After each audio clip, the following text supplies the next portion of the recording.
హల్లెలూయా, హల్లెలూయా. చూడండి, పరిశుద్ధ గ్రంథములో నుండి మనము దేవుని వాక్యాన్ని మనము ధ్యానం చేసుకుందాం. దేవుడు మనకు అనేకమైన సందర్భాలలో అనేకమైన విషయాలలో దేవుడు మనతో మాట్లాడి మనలను బలపరుస్తూ ఉన్నాడు. మరొక సందర్భాన్ని ఈరోజు మనము ధ్యానం చేసుకుందాం. 2వ పేతురు రాసిన పత్రిక 3వ అధ్యాయము 18వ వచనాన్ని మనము చదువుకుందాం. పేతురు రాసిన పత్రిక 2వ పత్రిక 3వ అధ్యాయము 18వ వచనాన్ని మనం చదువుకుందాం. మన ప్రభువును రక్షకుడనైన యేసు క్రీస్తు అనుగ్రహించు కృపయందు జ్ఞానమందును అభివృద్ధి పొందుడి. హల్లెలూయా, హల్లెలూయా. చూడండి, ఇక్కడ పేతురు గారు 4 దేశాలకి పత్రికలు రాస్తున్నాడండి. పేతురు గారు 4 దేశాలకి పత్రిక రాస్తున్నాడు. ఆ పత్రికలను రాస్తూ అందులో తెలియపరచబడిన ఈ మాటలని, మన ప్రభువును రక్షకుడనైన యేసు క్రీస్తు అనుగ్రహించు కృప ఎందును జ్ఞానమందును అభివృద్ధి పొందండి. హల్లెలూయా, హల్లెలూయా. 3 విషయాలు చెప్పాడండి ఇక్కడ పేతురు గారు. 3 విషయాలను చెబుతూ ఈ పత్రిక రాశాడు. ఈ 3 కూడా ఇంపార్టెంట్ అయినయే. ఇలా చెప్పి విడిచిపెట్టే మాటలు ఇవి కావు. ఈ మాటలను మర్చిపోయేవి కావు. 3 మాటలలో మొదటి మాట అన్నాడు కృపయందు అన్నాడు. అంటే ఆయన కృపల్లో బలపరచబడాలి. ఆయన కృప తప్ప వేరే ఒక కృపలో మనము బలపడితే ఆ కృపలన్నీ కూడా కొన్నాళ్ళకి గతించిపోద్ది. అవి స్థిరమైనది కాదు. నిలుస్తాయి, నిలవడమే కాదు, మనను నడిపిస్తాయి, కానీ స్థిరమైనవి కావు సమాజంలో ఉన్న జరుగుతున్న కృపలు. కానీ ఇక్కడ ఈయన చెప్తున్న మాట ఏంటంటే కృపయందును. ఎవరి కృప ఎందుకు నిలాలి మనము? యేసుక్రీస్తు కృపయందు. రెండోది ఏమంటాడు ఆయన? జ్ఞానమందు అన్నాడు. జ్ఞానం ఎందుకని చెప్పాడు ఆయన? మీరు వేరే వేరే ఒక కృప యందు పరిగెత్తుతూ ఉంటారు. వేరే వేరేగా కృప కోసము ప్రయాసపడుతూ ఉంటారు. దేవుడు అనుగ్రహించే కృప కాకుండా వేరే వాటిని ఆలోచిస్తూ ఉంటారు, వేరే వాటిని బట్టి ముందుకు పరిగెత్తుతూ ఉంటారు. అందుకనే జ్ఞానమందు అన్నాడు. హల్లెలూయా. జ్ఞానమందు అన్నాడు. 3వ విషయం ఏమవుతాడు? అభివృద్ధి పొందండి. ఈ 2 విషయాలలో మీరు అభివృద్ధి పొందాలి. దేవుని కృపలో, రెండోది జ్ఞానములో. ఇవి 2 కూడా లేకపోతే మనకు చాలా కష్టకరమైన పరిస్థితులు మనకు వస్తాయి. జ్ఞానముతో నడుచుకోవాలి, ఆయన కృపను పొందుతూ నడుచుకోవాలి. అయితే ఇవి మనకు అనుగ్రహింపబడాలి. ఇవి మనకు అనుగ్రహింపబడాలంటే 3 విషయాలు నేను చెప్తాను. త్వరగా నేను 3 విషయాలను చెప్పి నేను ముగిస్తాను. ఎక్కువ సమయం తీసుకోను. ఒక్కొక్క అంశంలో ఒక్కొక్క వాక్యాన్ని బట్టి మిమ్మల్ని ఆ వాక్యాన్ని మీ మధ్యలోకి తీసుకొస్తాను. మొదటిగా మనకి ఈ 3 విషయాలు ఇక్కడ ఉన్నాయి. ఈ 3 విషయాలను బట్టి 3 అంశాలు మీ మధ్యలోకి తీసుకొస్తాను. లూకా సువార్తలోకి మనం వెళ్దాం. యేసు ప్రభువు తను సువార్తను ప్రకటిస్తూ తను తెలియపరిచిన మాట. లూకా సువార్త 5వ అధ్యాయము 37వ వచనాన్ని మనం చదువుకుందాం. లూకా సువార్త 5వ అధ్యాయము 37వ వచనం.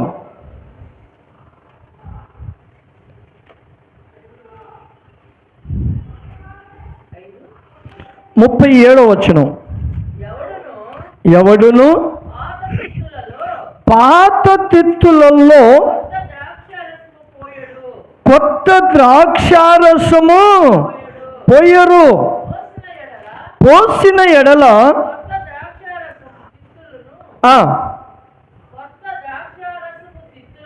కొత్త ద్రాక్షారసము తిత్తులను పిగులించును, రసము కారిపోవును, తిత్తులను పాడవును. అయితే కొత్త ద్రాక్షారసము కొత్త తిత్తులలో పోయవలెను. హల్లెలూయా. ఇక్కడ 2 విషయాలను పోల్చాడు. ఒకటేమో ద్రాక్షారసాన్ని పోల్చాడు, రెండోది తిత్తిని పోల్చాడు.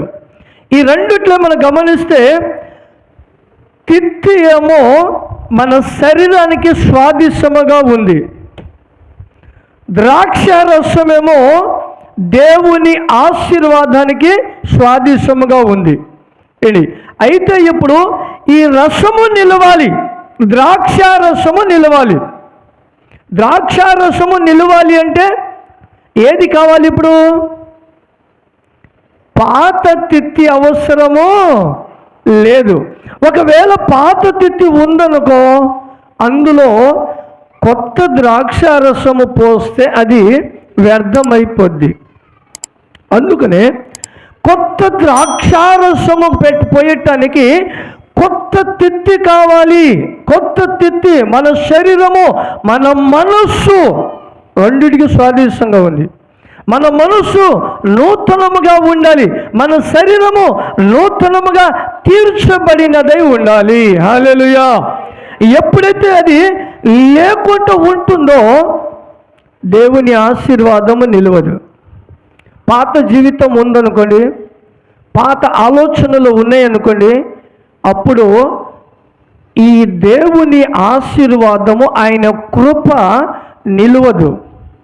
ఆయన కృప ఏ మాత్రమును నిలవలేదు. అందుకనే బైబిల్లో మనము పోయిన వారం కూడా ధ్యానించే ఒక సహోదరిని, ఆమె విషయంలో కూడా మనము ఆమె చేసిన పని ఏంటని చూస్తే మనము 4వ అధ్యాయం, యోహాను సువార్త 4వ అధ్యాయం 28వ వచనంలో ఒక మాట ఉంది. ఏంటంటే ఆమె చక్కగా ఒక ప్రభు మాటలను ఆలకించిందండి. ఆమె పాత జీవితముల గురించి ఆమె, ఆ స్త్రీ తన కుండను విడిచిపెట్టి మీరు వచ్చి నేను చేసినవన్నీ నాతో చెప్పిన మనుషుని మీరు చూడండి. చాలు, ఇక్కడ ఒక్క నిమిషం ఆగితే మనము ఇక్కడ ఈమె జీవితంలో జరిగిన పరిస్థితి, ఆమె ప్రతిసారి కూడా తనేం చేస్తూ ఉంది, తన కుటుంబము కోసము, తన కోసము ఎంతో దూరం వెళ్ళి నీళ్ళు తీసుకొని వస్తుంది. ఆమె ఎందులో? తన కుండలో. ఆ కుండని ఏం చేసింది అక్కడ? ఆమె ఆ కుండ ఏం చేసింది?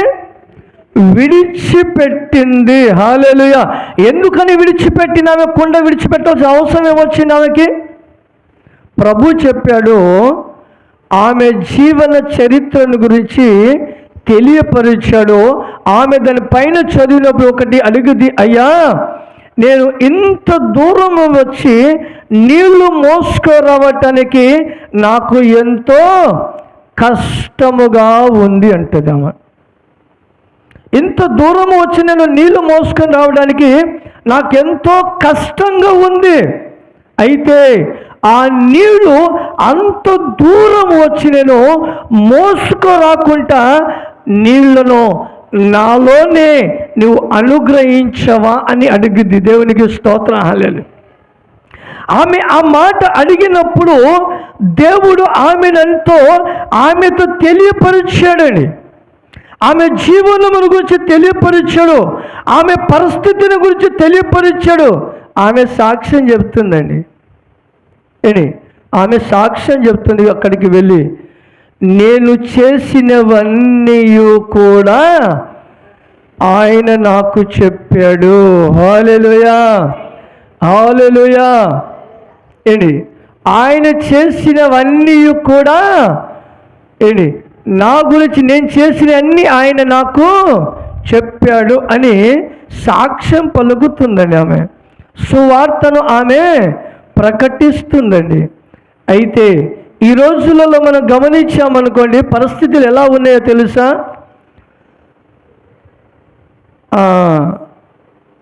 ఇక్కడ అంతకుముందు ఒక దైవజనుని అబ్బాయిని పిలిపించాం. ఆయన ప్రవచనం ఎత్తి చెప్పాడు, ఆమెను గురించి చెప్పేశాడు. అంతకుముందు పాపము మన సంఘంలోకి వస్తూ ఉండేది, మన సంఘానికి వస్తూ ఉండేది పాపం ఆమె. ఆయన ఏదైతే పరిశుద్ధాత్మ దేవుడు ఆమెను గురించి చెప్పేసేసాడో ఇంకా సంఘానికి మానేసేసింది ఆమె.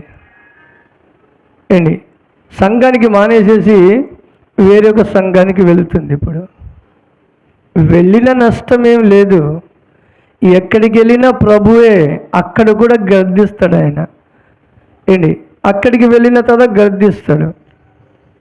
కానీ ఈమె చేసిన పని ఏంటి? నా గురించి అంతయు తెలిసిన వ్యక్తి నాకు చెప్పాడు,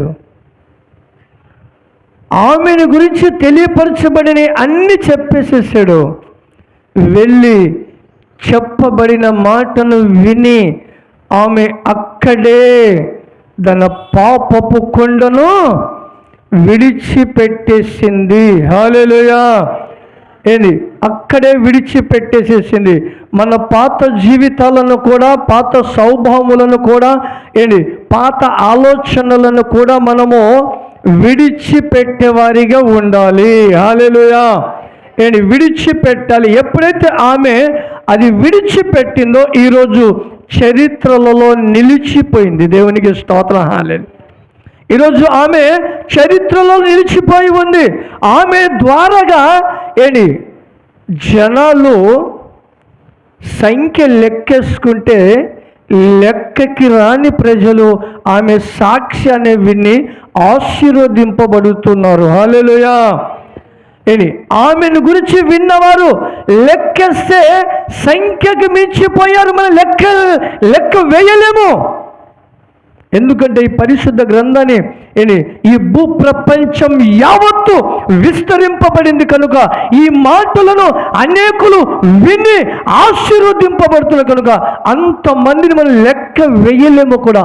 అంతమంది ఆమె ద్వారాగా ఈరోజు రక్షణలోకి వస్తూ ఉన్నారు. దేవునికి స్తోత్రం. హల్లెలూయా. ఆమె చేసిన పని ఏంటి? ప్రభువు చెప్పినది ఒప్పుకొని ప్రజలకు సువార్తను ప్రకటించింది. అందుకనే ప్రభు చెప్పాడు, ఇదిగో అతిక్రమములను దాచిపెట్టువాడు. హల్లెలూయా. ఎవరిని దాచిపెట్టేవాడు? అతిక్రమములను, దానిని మనము దాచిపెడితే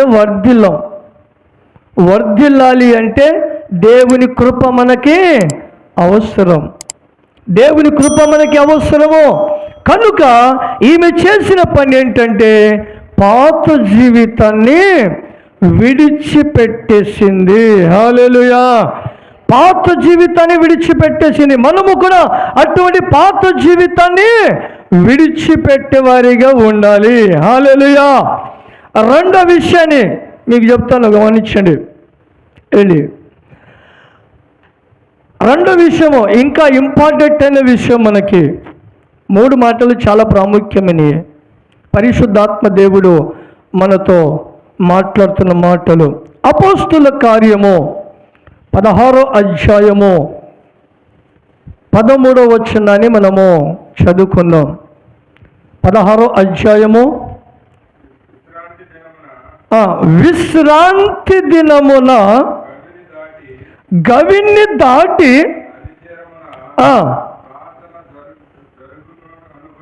ప్రార్థన జరుగుతుంది అని అనుకొని అక్కడికి వచ్చింది.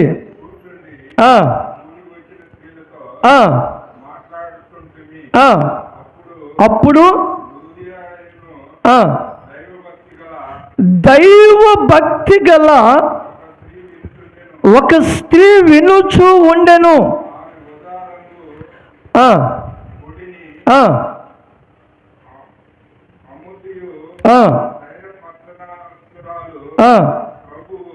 ప్రభువు ఆమె హృదయమును తెరిచెను కనుక పౌలు చెప్పిన మాటల యందు లక్ష్యము ఉంచెను. హల్లెలూయా. 15వ వచనంలో చెబుతున్న మాట అండి, ఆమె పౌలు చెప్పిన మాట మీద లక్ష్యం ఉంచెనంట. దేవునికి స్తోత్రం. హల్లెలూయా. అయితే ఇక్కడ మనము గమనిస్తే పైన వచ్చిన ఆమె గురించి రాయబడిన మాట అంటే 2 విషయాలు ఆమెలో ఉంది. ఒకవేళేమో దైవ భక్తి కలిగి ఉంది, రెండోది ఆమె హృదయము తెరవబడింది. హల్లెలూయా, హల్లెలూయా. చూడండి, ఇక్కడ ఇప్పుడు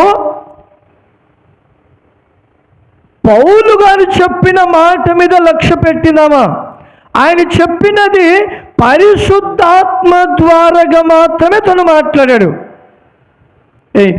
అయితే ఇప్పుడు మనము ఎవరి మాటల మీద మనసు పెట్టాలి? ఎవరి మాటల మీద మనసు పెట్టాలి? మనుషుల మాటల మీద మనము లక్ష్య పెట్టాలా? మనుషుల వైపు చూడాలా?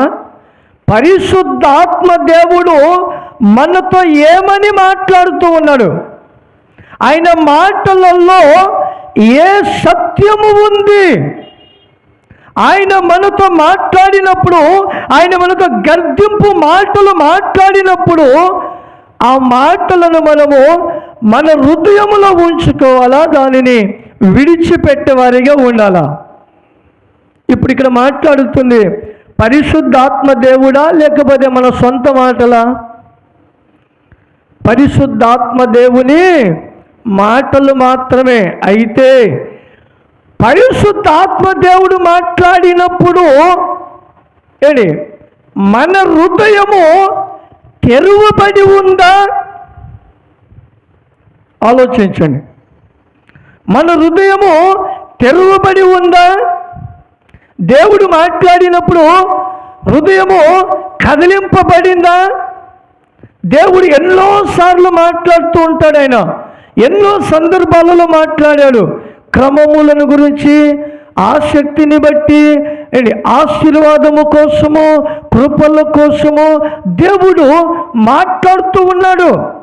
అందుకనే బైబిల్లో ఉన్న మాట, వినుట వలన విశ్వాసము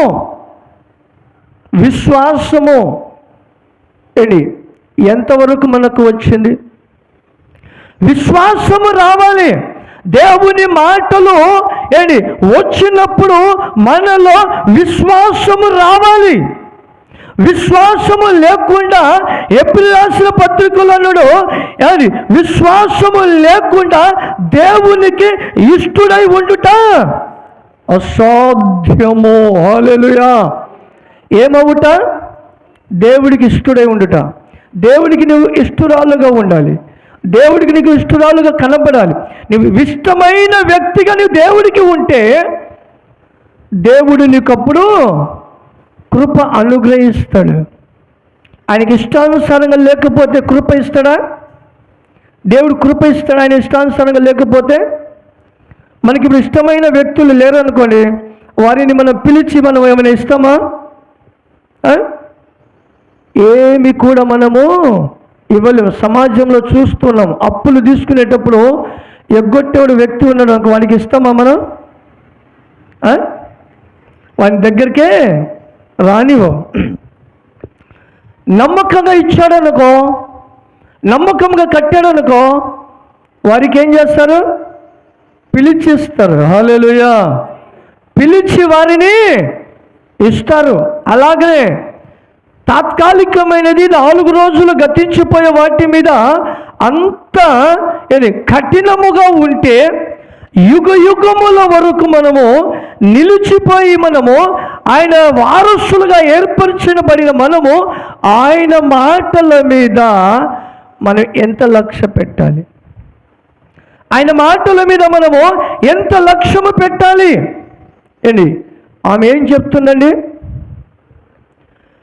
ఆమె దేవుని మాటలు విన్నప్పుడు ఆమె హృదయము తెరవబడిందంట. హృదయము తెరవబడింది. మన హృదయము తెరవబడాలి నాయన. హృదయము తెరవబడినప్పుడు మనుషులలో ఏ లక్షణాలు వస్తాయో తెలుసా? మనుషులలో వచ్చే లక్షణాలు ఏంటో తెలుసా? అపోస్తులందరూ కూడా ప్రభువు చనిపోయిన తర్వాత 11 మంది శిష్యులను తను ఏర్పరుచుకొని ఆయన పునరుద్ధానుడు లేచినప్పుడు వారి అందరినీ సమకూర్చి వారికి ఒక మాట చెప్పాడు. మీరు వెళ్ళి సర్వలోకానికి సువార్తను ప్రకటించండి నాయన అన్నాడు. అప్పటికి వారి కన్నులు తెరవబడలే. అంతకుముందు వారి చుట్టూనే తిరుగుతూనే ఉన్నారు పాపం. వాళ్ళు 3.5 సంవత్సరాలు ఆయన చేసిన అద్భుతాలన్నీ కూడా చూసి తిని త్రాగి వారితోనే తిరిగారు. కానీ వారి కన్నులు తెరవబడనందున తిరిగి వాళ్ళు చేపలు పట్టడానికి వెళ్ళారు. ఎప్పుడైతే దేవుడు తిరిగి పునరుద్ధానుడు లేచాడో వారికి చెప్పాడు, మీరు వెళ్ళి సర్వలోకానికి సువార్తను ప్రకటించమన్నప్పుడు వారిలో ఆ 11 మంది అందరూ కూడా వారికి కొద్దిగా ఆస్తి కలిగిన వారే. ఎవరును కూడా ఏ రోజు ఆ రోజు కష్టపడి పనిచేసేవాళ్ళు కారు. మనలేక కొద్ది గొప్ప ఆస్తులు ఉన్నవారు. ఆ ఆస్తులు ఉన్న వారిలో వాళ్ళు వారికి కలిగిన ఆస్తులన్నీ అమ్మి వాళ్ళు సువార్తను ప్రకటిస్తూ ఉన్నారు. సువార్తను ప్రకటిస్తూ ఉన్నప్పుడు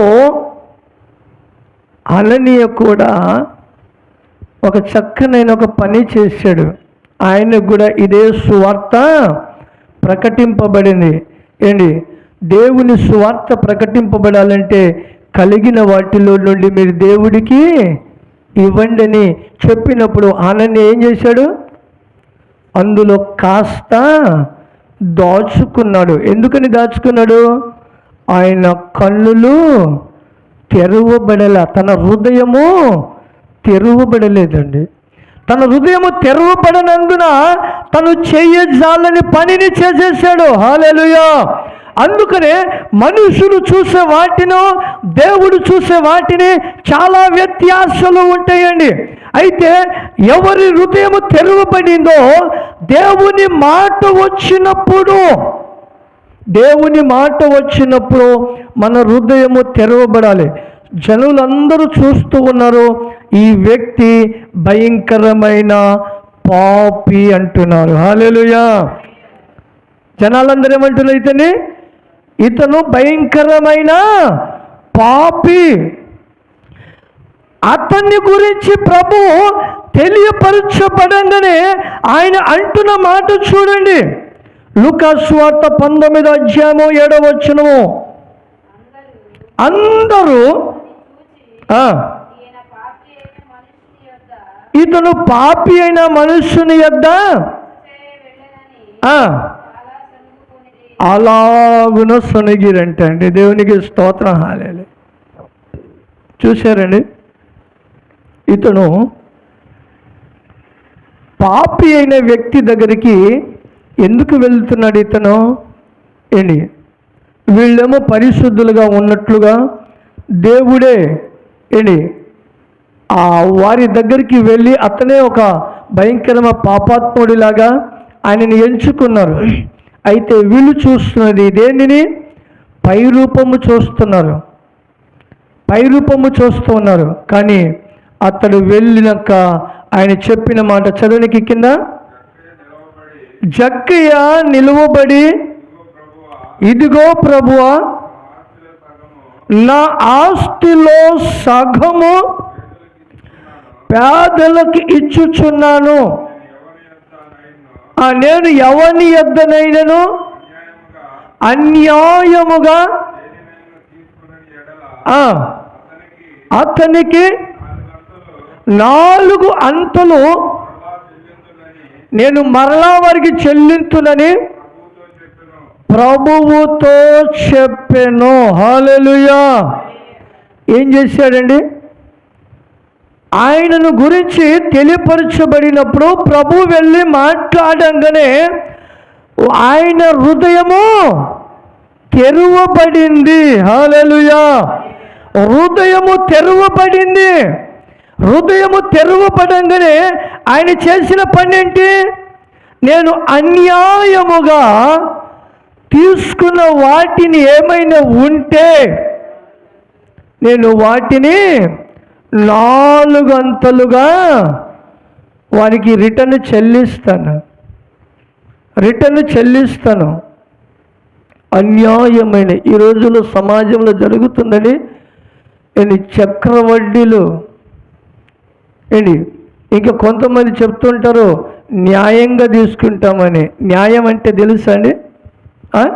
న్యాయంగా తీసుకో, మంచిదే. న్యాయమైన వడ్డీ ఎంత తెలుసా? 50 పైసలు.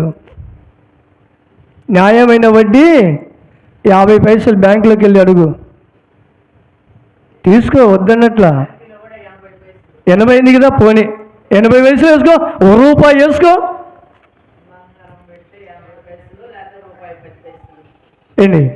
ఎంత వడ్డీ న్యాయమైంది? గవర్నమెంట్ నిశ్చయించిందే కదా. ఇంకొక న్యాయం ప్రభు అన్నాడు. ఏంటో తెలుసా? ప్రభు చెప్పిన న్యాయము ఇప్పుడు దేవునికి స్తోత్రం. హల్లెలూయా. మనకు అనవసరం ఇవన్నీ, అందరు ఇస్తున్నారు, మనకు అనవసరం.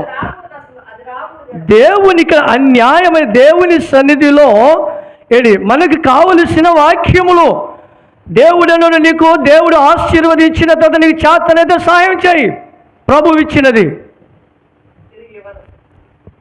దేవునికి స్తోత్రం చెప్పండి. దేవుడు ఇస్తాడు, లేకపోతే ఇవ్వకూడదు. నీకు చేతనైతే అన్నాడు ప్రభు. ఏమన్నాడు? నీకు చేతనైతే ఇవ్వమన్నాడు, లేకపోతే మానుకో, ఇబ్బందే లేదు. ఇబ్బందే లేదు. అందుకనే ఇక్కడ అన్యాయముగా, అన్యాయం అన్న మాటకి నేను తీసుకొచ్చాను సారాంశం. ఇక్కడ 5 తీసుకొని 10 తీసుకొని 100 తీసుకొని మనకు అనవసరం. అది ఎవరి లెక్క వాళ్ళు దేవుడు అప్పచెప్పుకుంటారు. కానీ పరిశుద్ధాత్మ దేవుడు మనతో మాట్లాడేప్పుడు మనము నడుచుకోవలసిన ఆశీర్వాదము. హల్లెలూయా. ఇక్కడ అన్నాడు, నేను అన్యాయముగా తీసుకున్న వాటిలో నుండి నేను 4 అంతులు వారిని తిరిగి ఇస్తాను. అప్పుడు ప్రభు ఏం చెప్పాడు? అందుకు యేసు, ఇతడును అబ్రహాము కుమారుడు, నేడు ఈ ఇంటికి. హల్లెలూయా. హల్లెలూయా. ఇప్పుడు చెప్పండి, ఇప్పుడు ఆలోచించండి. అతను అన్యాయముగా తీసుకున్న వాటిని తిరిగి నేను ఇచ్చేస్తాను ప్రభువా అని ఎప్పుడైతే తను పలికాడో అప్పుడు దేవుడు ఏమన్నాడు? ఇతడును అబ్రహాము కుమారుడు. రెండో మాట, రక్షణ కృప నేను ఇస్తున్నాను. దేవునికి స్తోత్రం. హల్లెలూయా. కృప ఇస్తున్నాను, అభివృద్ధిలోకి వెళ్తాడు ఆయన. దేవునికి స్తోత్రం. హల్లెలూయా. అందుకని అక్కడ 2 మాటలు చెప్పాడండి పేతురు గారు. జ్ఞానమందు అన్నాడు. హల్లెలూయా. జ్ఞానమందు అన్నాడు కదా. కృప విషయములో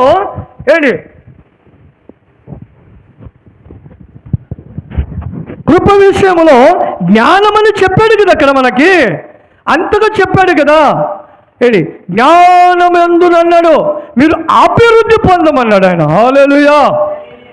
అయితే ఇతని ఇంటికి రక్షణ వచ్చింది. హల్లెలూయా. మన ఇంటికి ఏం రావాలి?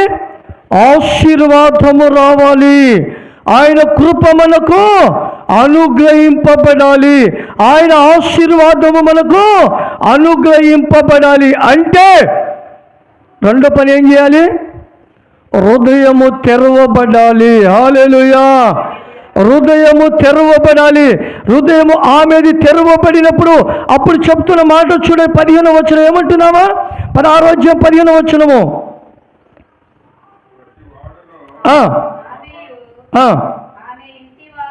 ఆమె ఇంటి వారును బాప్తిసమును పొందిరి. నేను ప్రభునందు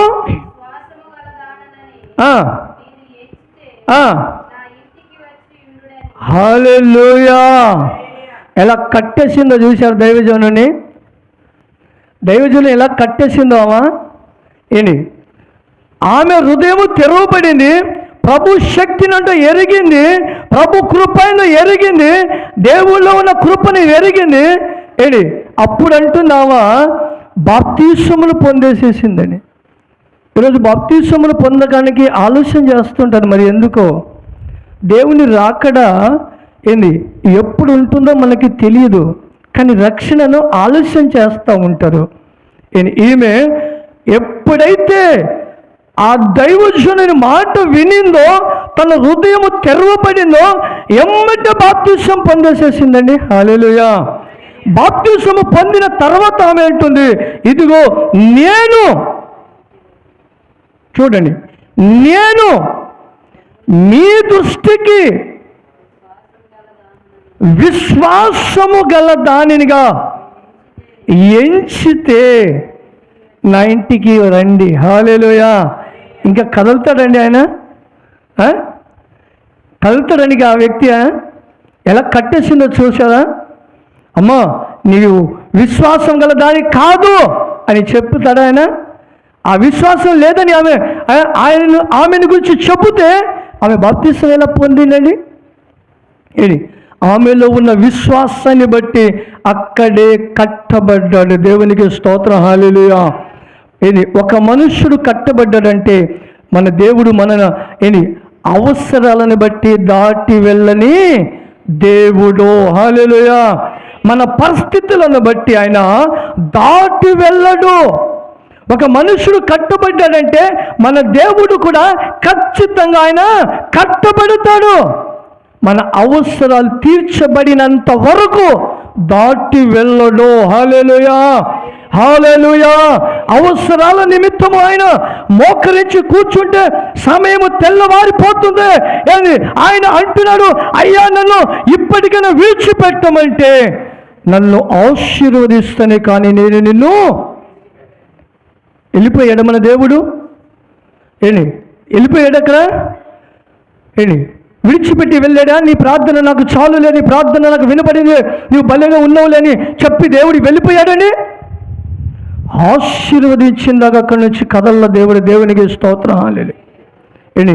అలాగనే ఈమె కూడా దైవజనుని కట్టేసేసింది. నేను విశ్వాసము గల దానినగా మీరు ఎంచుకుంటే మీకు కనపడితే నా ఇంటికి రండి, నా ఇంటికి రండి. ఎలా పిలుస్తుందో చూడండి. ఈ స్థాయిలోకి మనము వెళ్ళాలి. హల్లెలూయా. హల్లెలూయా. ఈ స్థాయిలోకి మనం వెళ్ళాలి. మన విశ్వాసము కనపరచబడాలి. దేవుని యందు మన నిరీక్షణ కనపరచబడాలి. కనపరచబడాలి. దేవుడు అప్పుడు చూసి యాకోబుని దాటి వెళ్ళకుండా మనల్ని కూడా దేవుడు దాటి వెళ్ళడండి. పాపి అయిన జక్కయ్యకే ఆయన దాటి వెళ్ళకుండా ఇతని ఇంటికి నేను రక్షణ కలుగ చేస్తున్నానని మాట్లాడిన దేవుడు మన ఇంటికి రక్షణ కలుగ చేయడా? మనకు ఆశీర్వాదం కలుగ చేయడా? మనకు కృప చూపించడా? మనకు ఆయన ఆశీర్వదించడా? రెండో అంశమునైనా దేవుడు చెప్పిన మాట, మొదటి మాట ఏంటి? మనకి ఏమి ఇచ్చారు దేవుడు? మనం ఎలా ఉండాలి? మన పాత జీవితాన్ని విడిచిపెట్టాలి. మన పాత జీవితాన్ని విడిచిపెట్టాలి. రెండో మాటలు మనం ఏం చూసాము? విశ్వాసము కలిగి ఉండాలి. విశ్వాసముతో నిలిచి ఉండాలి. ఆమె చెప్తున్న మాట, ఆమె హృదయము తెరవబడింది, ఆమె భక్తి పరురాలుగా ఎంచబడింది. ఆమె మీద రాయబడి ఈమె ఒక భక్తి పరురాలుగా ఉందని. ప్రభు సన్నిధికి వెళితే, దేవుని మాట మీద లక్ష్య పెడితే ఆమె హృదయము తెరవబడింది. ఆమె హృదయము తెరవబడినప్పుడు ఆమె చెబుతున్న మాట, నాలో విశ్వాసము ఉంటే. చూశారండి? మీ దృష్టికి కనబడితే, నేను విశ్వాసము గల దానిగా నేను కనబడితే, నా ఇంటికి రండి, నా ఇంటికి రండి. ప్రభువు పిలువంగానే వచ్చేసే వ్యక్తి. ఆయనకి అవమానపరిచినా వస్తాడు, ఆయనని దూషించినా వస్తాడు, ఆయనని హింసించినా వస్తాడు. ఆమెను పిలిచినామా? ఇద్దరు సహోదరుల గురించి మనకు ప్రతిసారి మనం ధ్యానిస్తూ ఉంటాము. మార్తా ఆమెను పిలువంగానే తన ఇంటికి వచ్చాడండి. పిలిచింది, మూలకు కూర్చోబెట్టింది, చేయవలసిన పని చేయలేదు. నువ్వు నాకే సదుపాయాలు చేయలేదమ్మా, అందుకనే నీ ఇంటికి రానని చెప్పడు దేవుడు. మన విశ్వాసాన్ని బట్టి ఆయన ఎక్కడ కూడా కదలకుండా నిలిచిపోయే దేవుడై ఉన్నాడు. హల్లెలూయా! విశ్వాసము మనలో కనబడాలి. విశ్వాసము లేకుండా దేవునికి ఇష్టడై ఉండుట అసాధ్యమని హెబ్రీ రాసిన పత్రికలో 11వ అధ్యాయంలో మనకి తెలియపరచబడిన మాట. హల్లెలూయా! మూడో విషయాన్ని నేను మీకు తెలియపరుస్తాను, చూడండి. మూడో విషయము అదే యోహాను సువార్త 4వ అధ్యాయము 23వ వచనాన్ని చదువుకుందాం. యోహాను సువార్త 4వ అధ్యాయము 23వ వచనము. అయితే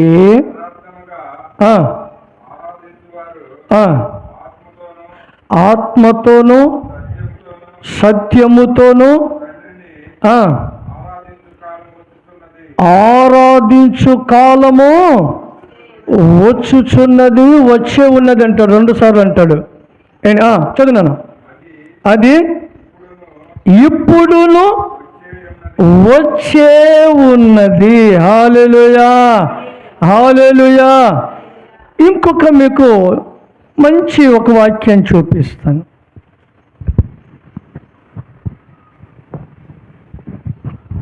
దావీదు మహారాజు ఏమై ఉన్నాడు? దేవుడికి ఏం కలిగి ఉన్నాడు? ఆయన హృదయానుసారమైన వ్యక్తి. దావీదు మహారాజు దేవుడికి హృదయానుసారమైన వ్యక్తి. దేవుని హృదయానికి ఆయన హత్తుకుంటానికి ఆయనలో ఒక గుణాన్ని చూద్దాం. మీకు చాలా ఇంపార్టెంట్ అనే విషయం ఇది. మన ఆశీర్వాదంలోకి వెళ్ళటానికిను దేవుని ఆత్మ మనలో పని చేయటానికి ఇది ఇంపార్టెంట్ అనే విషయము. ఇక్కడ అంటున్నాడు, దేవుడు ఆత్మై ఉన్నాడు కనుక ఆయనను ఆరాధించువారు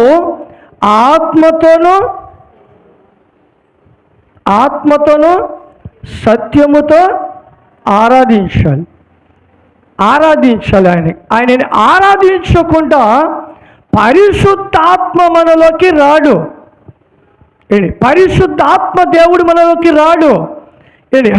బైబిల్లో మనం చూసినప్పుడు 1 సామ్యూయేలు గ్రంథము 6వ అధ్యాయము సారీ నాన్న, 2 సమయాల గ్రంథం, 2 సమయాల గ్రంథము 6వ అధ్యాయము 20వ వచనం ఒకసారి చదవండి మీరు.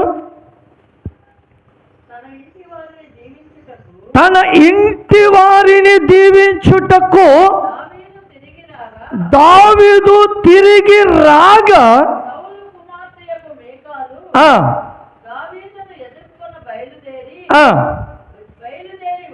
బయలుదేరి వచ్చి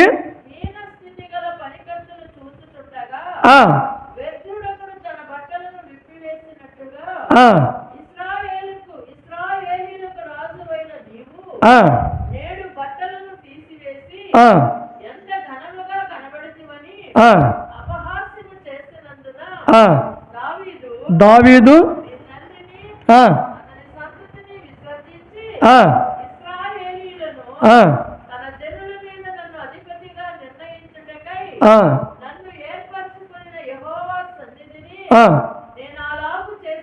హల్లెలూయా, హల్లెలూయా. ఇక్కడ దావీదు చూడండి, ఉపదేశ ఇంట్లో మందసమం ఉంది. 6 నెలలు తన ఇంట్లో ఆ మందసమం ఉన్నప్పుడు ఇతను చూశాడు, దావీదు చూశాడు. మందసమము ఎవరి ఇంట్లయితే ఉందో ఆ ఇల్లు ఆశీర్వదింపబడింది. ఆశీర్వదింపబడినది దావీదు చూశాడు. చూసి ఆ మందసమమును ఎటువంటి పరిస్థితిలో అయినా నా ఇంటిలోకి తీసుకురావాలి, నా ఇంటిలోకి తీసుకురావాలి. ఏంటి ఆ మందసమము ఎవరి ఇంట్లయితే ఉంటుందో ఆ ఇల్లు ఆశీర్వదింపబడుతుంది. పరిశుద్ధాత్మ దేవుడు ఎవరి ఇంట్లో ఉంటాడో ఆ ఇల్లు ఖచ్చితంగా ఆశీర్వదింపబడుతూనే ఉంటుంది. హల్లెలూయా. అయితే ఈ పరిశుద్ధాత్మ దేవుడు నీలోకి రావాలి అంటే అక్కడ దావీదు చేస్తున్న పని ఏంటంటే నాట్యం ఆడుతున్నాడు, ఆరాధన చేస్తూ ఉన్నాడు, ఆరాధిస్తూ ఉన్నాడు. తన ఒంటి మీద బట్టలు లక్ష్య పెట్టకుండా ఆత్మలోనే ఆయన ప్రవేశించిపోయాడు. హల్లెలూయా. ఆత్మలోనే ప్రవేశించిపోయాడు. కానీ ఆరాధనకి రారు. ఆత్మ ఎప్పుడు వచ్చేది? ఆరాధనలో. అందుకని చెప్తాను, ఆరాధనలో రండి అమ్మా. 3వ విషయము, దావీదు దేవుని హృదయానికి హత్తుకుంటానికి కారణం ఏంటి? దేవుని సన్నిధిలో ఆయన ఆత్మతో నాట్యమాడాడు. హల్లెలూయా.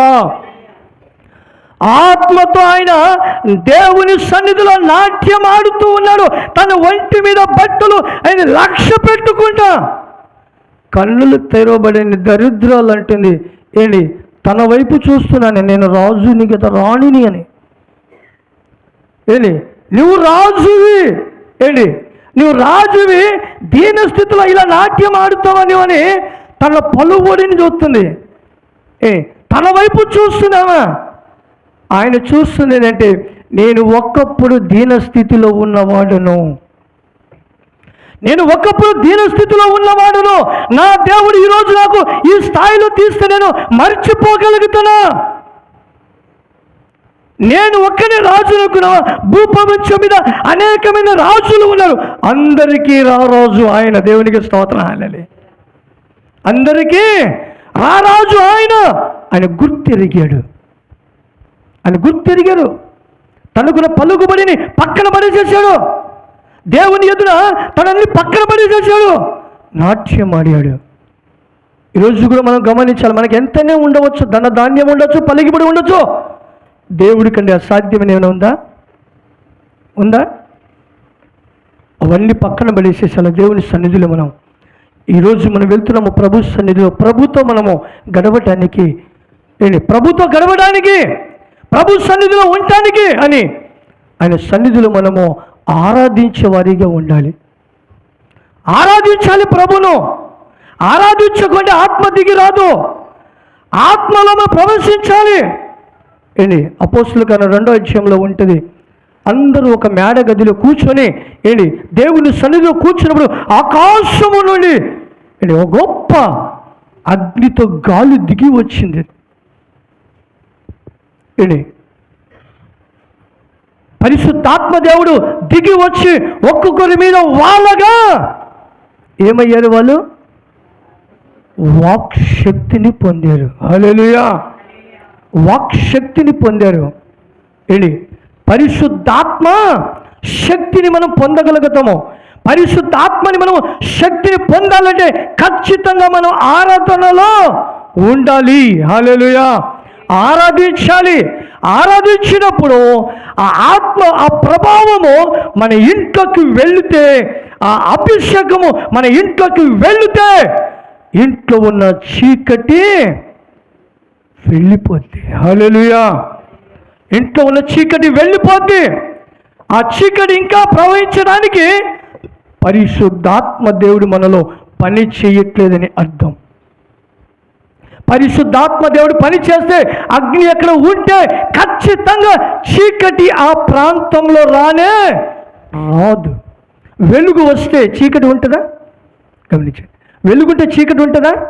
వెలుగు లేనప్పుడే చీకటి వస్తుంది. ఇది పరిశుద్ధాత్మ దేవుడు మనలో ఉంటే ఖచ్చితంగా దుష్టుడు మన ఎద్దకి రాడే. అందుకనే మూడో పని మనం ఏం చేయాలి? ఆయన సన్నిధికి వచ్చి మనము ఆరాధించాలి. హల్లెలూయా!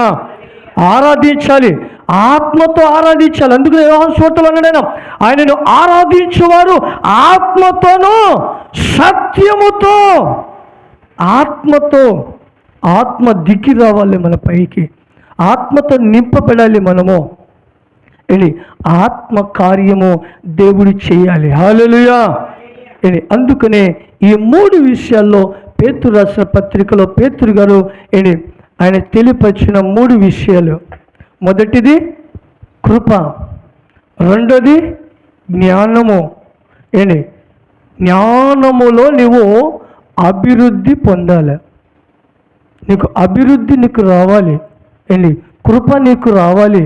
దేవుని కృప నీకు రావాలి. మూడు విషయాలు చెప్పాను. పాత జీవితాన్ని విడిచిపెట్టండి. పాత జీవితాల్లో ఉండగా దేవుడు మాకు ఆశీర్వదించట్లేదంటే అది భ్రమ. రాదు. పాత జీవితం ఉన్నప్పుడు ఆశీర్వాదం అనేది రాదు. ఎందుకు రాదంటే ఇక్కడ వాక్యం చెబుతుంది మనకు, పాత తిత్తిలో కొత్త ద్రాక్షారసము పోయారు. వాక్యం అది ఒకవేళ వచ్చినా అది వ్యర్థం అయిపోద్దంట. అందుకనే కొంతమంది అంటూ ఉంటారు, మేము ఎంత కష్టపడుతున్నామండి, చినిగిపోయిన సంచిలో వేసిడే. చినిగిపోయినా సంచిలో వేసినట్టే ఉంటుంది. ఎందుకని తెలుసా? నీ తిత్తి పాతదిగా ఉంది. ఎంత కష్టపడినా ప్రయోజనము ఉండదు. పాత జీవితాన్ని విడిచిపెట్టాలి. రెండో విషయం ఏం తెలుసుకున్నాం మనం? రెండో విషయం ఏంటి? మనము విశ్వాసముగా ఏర్పరచబడాలి. విశ్వాసముగా ఏర్పరచబడాలి. ఆమె అంటుంది, నేను విశ్వాసము గల దానినంటే నా ఇంటికి రండి. ప్రభు మన ఇంటికి వచ్చేస్తాడు. ఆయన విశ్వాసము గల దానిగా మనము ఏర్పరచబడాలి. మూడో విషయము ఆరాధన. ఆరాధనలు గడపండి. మీరు ఆరాధనలు గడపండి. ఆరాధనలు గడిపితే ఆ శక్తి అంటూ మీకే అర్థమైంది. ఆరాధనలు నిర్లక్ష్యం చేయవద్దు. దేవుని సన్నిధిని ఎప్పుడు కూడా నిర్లక్ష్యము చేయకుండా మనము అలా ఉంటే ఈ మూడు విషయాలు దేవుడు మన పక్షాన ఖచ్చితంగా ఆయన నెరవేరుస్తాడు. దేవుడి మాటలను దీవించి ఆశీర్వదించునుగాక. ఆమేన్. హల్లెలూయా, హల్లెలూయా.